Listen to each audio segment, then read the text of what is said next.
Megha please मेरी बात तो सुन लो एक बार। क्या बात सुन लूं तुम्हारी? क्या बात सुनूं? बोलो भी, क्या बोलना है, जल्दी बोलो। तुम्हें पता है ना मैं तुमसे कितना ज्यादा प्यार करता हूँ और तुम्हारे बिना रह नहीं सकता। एक ही तो जिंदगी है, अगर उस जिंदगी में तुम नहीं मिलोगे तो फिर इस जिंदगी का क्या फायदा। मेरा तो मन करता है। एक सेकंड, क्या बोला तुमने कि तुम मुझसे प्यार करते हो? तुम्हें पता है ना कि मैं स्कूल की टॉपर हूँ और मुझसे कौन प्यार नहीं करता। स्कूल में हर एक लड़का चाहता है कि मैं उसकी गर्लफ्रेंड बन जाऊँ। ऐसा तो नहीं है ना कि मैं सबके साथ सेट हो जाऊँ, कि सबकी सेटिंग बन जाऊँ, सबकी गर्लफ्रेंड बन जाऊँ। अरे प्लीज ऐसे मत बोलो, अगर ये बात मेरे दिल पे लग जाएगी ना तब फिर मैं अपनी जान दे दूंगा। तुमने अपनी शक्ल देखी है? मैं किसी और के साथ रिलेशनशिप में रह सकती हूँ पर तुम्हारे साथ नहीं। और तुम्हारे पास है ही क्या? तुम्हारे अंदर है ही क्या? अपना फैशन देखा तुमने? ऐसा लगता है कोई गांव का देहाती गवार मेरे सामने आके खड़ा हो गया है। मेघा प्लीज ऐसा मत बोलो, मुझे बुरा लगेगा। तुम्हारे समझ में नहीं आता है क्या? या मैं तुम्हें बार बार एक ही बात को समझाती रहूं? छोटे बच्चे हो क्या कि हर चीज को तुम्हें एक्सप्लेन करके मैं समझाऊं? यार इतना कॉमन सेंस होना चाहिए कि मैं मना कर रही हूँ तो मेरे पीछे मत पड़ो, बट फिर भी तुम्हें मेरे साथ ही रहना, मेरे पीछे ही पड़ना और लड़कियों को जाके परेशान करो। मेरे को परेशान करने की जरूरत नहीं है। और वैसे भी ना, अगर आज के बाद मुझे परेशान करने की कोशिश करना तो मुझसे बुरा कोई नहीं होगा। ये जो तुमने मुझे थप्पड़ मारा है ना, मेरे गाल पे नहीं, अपनी किस्मत पे मारा है। और तुम्हारे किस्मत का हाल मैं वो करूंगा ना, दर दर भटकोगी लेकिन तुमसे कोई प्यार नहीं करेगा। और ये थप्पड़ की कीमत ना तुम्हें चुकानी पड़ेगी।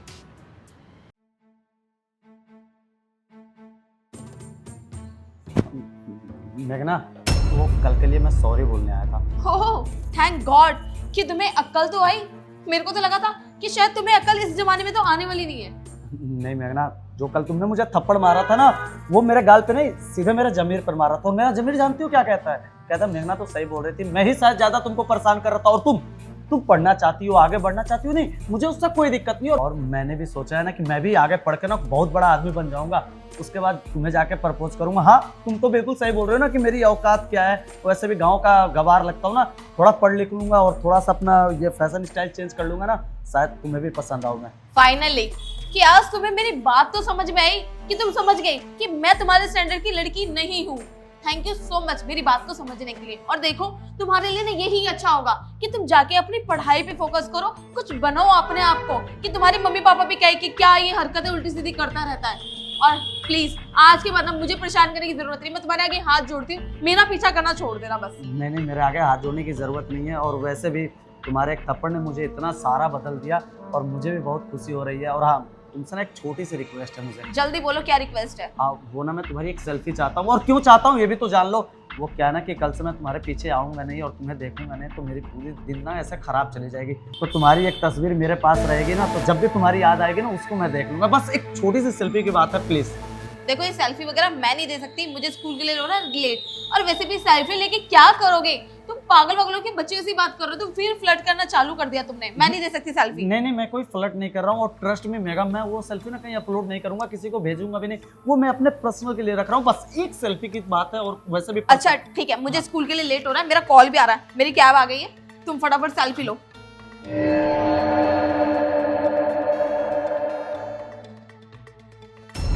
थोड़ा दूर से लो ना। हाँ थैंक यू। दोबारा दिख मत जाना यहाँ पे। हाँ सेल्फी के लिए मना कर रही थी, मेरा स्टैंडर्ड देख रही थी। अरे तेरा वो स्टैंडर्ड बनाऊंगा ना, जो तेरा हाल होगा ना, तूने कभी सपने में भी नहीं सोचा होगा। यहाँ पे लाके नहीं खड़ा कर दिया ना, तो मेरा नाम भी नवनीत नहीं, याद रखना तू।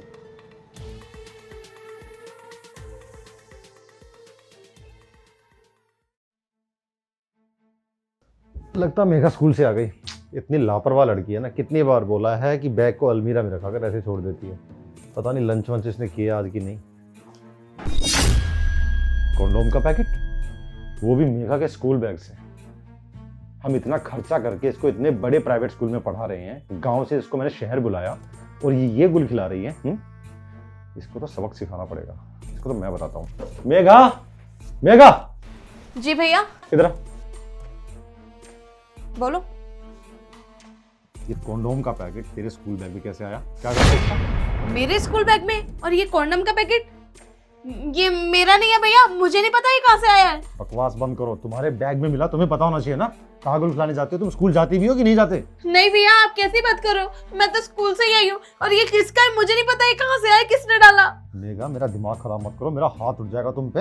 अरे कितना भरोसा करके तुझे मैंने मम्मी पापा से लड़के शहर में बुलाया था कि गांव में अच्छा स्कूल नहीं है, उसकी पढ़ाई नहीं हो पाएगी, शहर आएगी, अच्छे स्कूल में एडमिशन कराऊंगा, अपना कैरियर बनाएगी, अच्छे से पढ़ेगी। ये कैरियर बना रही है तू? है भैया मैं सच कह रही हूँ, ये मुझे नहीं पता कहाँ से आया है, किसने डाला। मेरा नहीं है ये। तेरे बैग में कोई और कैसे डाल सकता है? तेरा बैग है, पब्लिक प्रॉपर्टी है। भैया ये ना पक्का मेरे किसी दोस्त ने डाला होगा। आज वो सुबह से मुझे टीस भी कर रहा था। बकवास बंद करो। जब खुद फंस गई हो ना तो किसी भले इंसान के ऊपर तू ब्लेम लगा रही है। बेटा तू तो गई, आज ही मम्मी पापा से बात करूंगा और तुझे शाम की ट्रेन से वापस गांव भेजूंगा। नहीं भैया ऐसा मत करना प्लीज, भैया ऐसा मत करना मेरे साथ, मेरा पूरा करियर खराब हो जाएगा। पता है कितना भरोसा करता था, सबको खुशी से बोलता था कि मेरी बहन जैसी दुनिया में कोई बहन नहीं है, लेकिन मेरी बहन ये गुल खिला रही। अरे इतनी आग लगी पड़ी थी तो बता देती, तेरे हाथ पीले करवा देता, अच्छा लड़का ढूंढ के शादी करवा देता। बता किसके साथ मुंह काला करती है? मैंने कुछ भी नहीं किया भैया, मैं सच बोल रही हूँ। मैं स्कूल ही गई थी और कहीं नहीं गई। अच्छा तू स्कूल ही गई थी, तो ये कहाँ से आया? मुझे इस बात का जवाब दे दो। मेघा देख सुन, पता है गुस्सा तो इतना आ रहा है कि तुझे जान से मार दूं, पर क्या करूं, भाई हूं तेरा। अरे इस बारे में मम्मी पापा को बताऊंगा, उनको पता लगेगा, क्या सोचेंगे वो, कैसी परवरिश की है उन्होंने। अरे तूने तो उनकी और मेरी दोनों की इज्जत मिट्टी में मिला दी। समाज के लोगों को पता लगेगा कि उसकी बहन ये सब करने जाती है स्कूल जाने के बहाने, तो कैसा लगेगा? भैया मैं सच कह रही हूँ, मुझे नहीं पता ये कहाँ से आया है, मेरा नहीं है ये। लगता है तू ऐसे नहीं मानेगी। तेरा बस एक ही इलाज है, आज तुझे गाँव भेजूंगा, लेकिन उससे पहले तुझे करता हूँ घर के अंदर बंद, बाहर निकलने की कोशिश की टांगे तोड़ दूंगा। आई बात समझ में? लेकिन भैया मैं कहता रही हूँ आपको, ये मेरा नहीं है। ऐसे नहीं मानेगी ना, चल मेरे साथ। भैया भैया मेरी बात तो सुनो। चल। भैया मेरी बात तो सुनो। भैया मैं कह रही हूँ जब ये मेरा नहीं है, मुझे नहीं पता मेरे बैग में कहाँ से आया। भैया एक बार मेरी बात तो सुनो। भैया मैं कह रही हूँ भैया। बहुत बोल लिया तूने और बहुत सुन लिया मैंने। ये गुल खिलाने जाती है ना, अब इस करतूत के बारे में मम्मी पापा को बताऊंगा, और आज शाम की ट्रेन से तुझे वापस गांव भेज रहा हूँ। अब पूरी जिंदगी वहीं पड़ी रही हो तू। भैया भैया भैया भैया मेरी बात तो सुनो। ऐसा मेरे साथ ही क्यों होता है? मैंने तो कुछ किया भी नहीं है, बस स्कूल पढ़ने के लिए तो गई थी। ये सब कैसे हो गया? ये शायद नवनीत ने किया होगा जरूर। मैंने उसे एक थप्पड़ मारा था ना, शायद उसने मेरे से इस चीज का बदला लिया है। अब मैं कैसे एक्सप्लेन करूंगी भैया को कि इसमें मेरी कोई गलती नहीं है? अगर भैया ने मुझे गांव भेज दिया मम्मी पापा के पास, तो मेरा तो पूरा करियर ही खराब हो जाएगा, और वो मुझे आने नहीं देंगे अगर उन्हें पता चल गया कि ये सब हुआ है।